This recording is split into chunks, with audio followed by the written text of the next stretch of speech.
The air we breathe is colorless and shapeless, so we don't often know what we're breathing. As a result, indoor air quality is something that can easily be taken for granted. Poor indoor air quality, or IAQ for short, can have a big negative impact on your health and the health of members of your community. Now here's the good news. You can play a key role in helping to keep your indoor air clean and improve the overall health of the community. When we speak of indoor air quality, we're talking about how the quality of our air is affected by sources like cooking, cleaning products, wood smoke, mold, pollen, and whatever else is going on outside that makes its way inside. In fact, the concentration of pollutants indoors can be 2 to 5 times higher than what might be going on outside. This also is not great news when you consider that the air is colorless and shapeless, so we don't really know what we're breathing. Now also consider that people who live in the US typically spend 90% of their time indoors. You get the immediacy of the situation, so it's imperative that we educate our communities and teach them all the low-cost and efficient actions that can be taken to improve our indoor air quality. In this video, we'll be covering indoor air quality and its effect on health, how external and internal sources can negatively affect the air inside a home, and steps you can take to improve indoor air quality. Let's get started. I think of indoor air quality as the quality of the air inside a building, like your home or your school. When I think about the people who are most at risk, it's usually the extremes of age, infants, young children, but then also older adults. And then people who are pregnant tend to be the most susceptible to bad indoor air quality. Primarily people who have underlying health conditions, and I'm thinking mostly respiratory conditions or heart conditions. Those people, when they're exposed to different pollutants, might be at higher risk of having flare-ups from those problems. So they might get hospitalized because of heart or lung disease. We can get some exposures from lead exposure, faith dander, mold spores.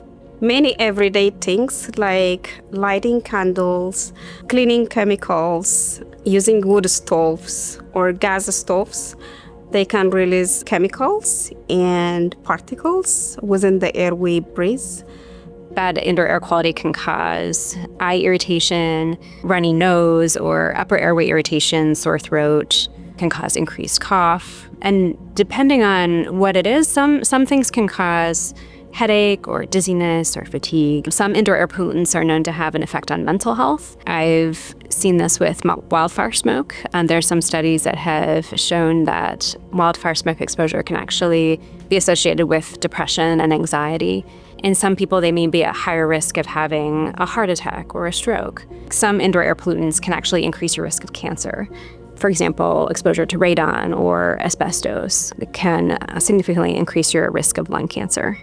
To help families address bad indoor air quality, I think the first step is trying to figure out what exactly it is, because that's going to determine how you address it. For some kids, it might be allergies, and so they can work with their medical provider to figure out if they do have allergies and what to do about that.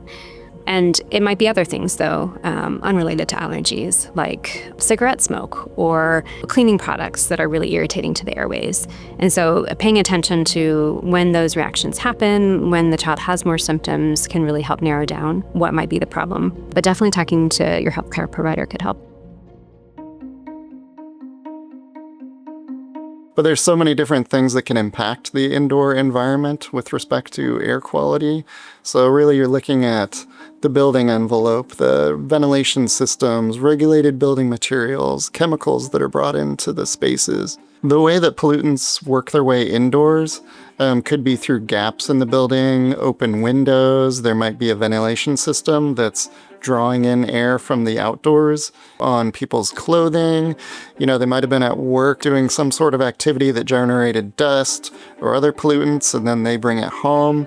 And then on pets, so if you have pets, they could be rolling around out in the dirt or playing, and then They bring in that dirt on their fur, and then that could get deposited indoors. Since we live here in the Pacific Northwest, we do see more precipitation. Maybe there's a roof that's leaky, or you have drainage issues around the foundation or at the other areas of the house.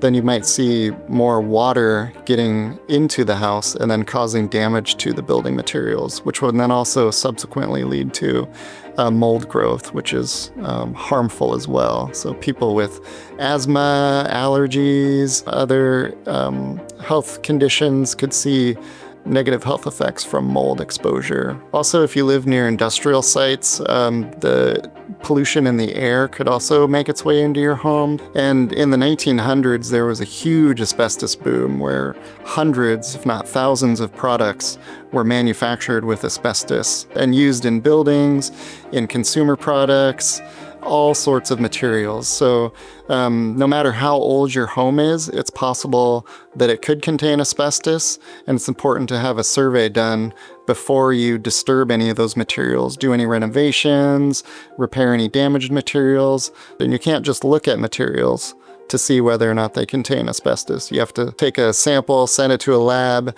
and then the lab will analyze it and tell you if it contains asbestos. So it could be in any of the building materials in your home. So really important to watch out for that. VOCs, they are volatile organic compounds. They are chemicals. They are mainly found in our daily items. Could be paint, could be in new furniture, air fresheners. Especially it affects children and people with asthma. Lead-containing paint in buildings is really important to look at, especially in buildings that were constructed before 1978, because in 1978, that's when the lead-based paint ban went into effect. When old paint breaks down over time, it turns into toxic dust. Children can easily ingest it or breathe it in. It may affect their learning ability, their developing brains, and also their behavior. Yeah, the best way to deal with it is to hire a contractor who specializes in lead abatement. Historically, overburdened, underserved communities are the ones that are really impacted the most by environmental contamination. If you live near an airport, you could see higher levels of fine particulate matter, and other gases from the plane exhaust that would kind of carpet your neighborhood area, so you could be exposed to that as well, along with the industrial sites or wildfire smoke that might be impacting your area. Over the course of our lives, if we continue to be exposed to pollutants, that can have an effect that really builds up. And it's important to do everything we can to make sure that the air we breathe is clean. Now that we have a better sense of how indoor air quality affects our health and sources that contribute to indoor air pollution, let's take a look at some of the things people can do to make their indoor air quality healthier. These are all actions that can easily be taught and demonstrated. Here we go. Use mechanical filtration, such as a HEPA air filtration unit, which can reduce up to 99% of the particles in the air. Generally, with a HEPA filter, you want a clean air delivery rate, or CADR, of 65% of the square footage of the room it's intended to be used in when used at its highest speed.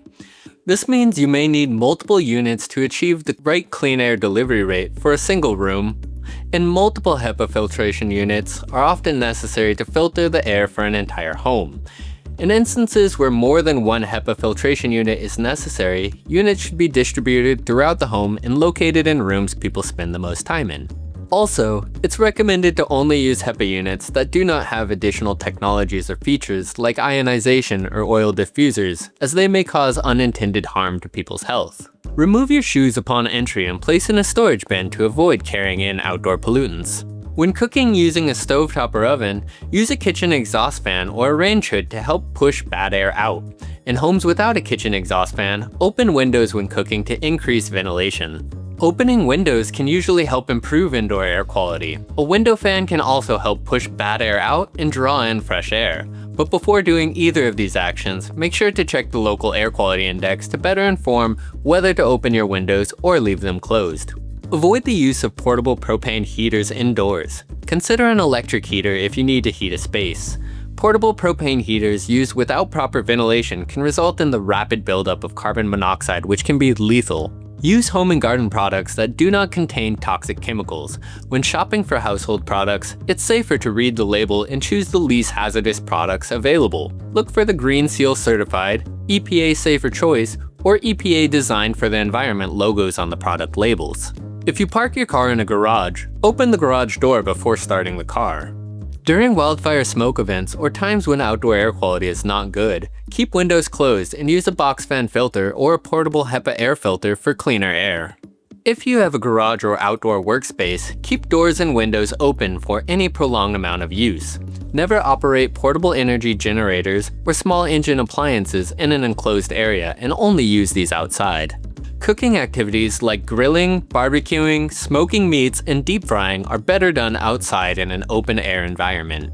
Keep paint, chemicals, and other household hazardous materials stored securely with tight-fitting lids. For adults who smoke, it's recommended to only smoke outside to keep the indoor air fresh and reduce the risk of second-hand smoke exposure for other building occupants. Finally, place tight-fitting lids on trash cans and compost to reduce odors.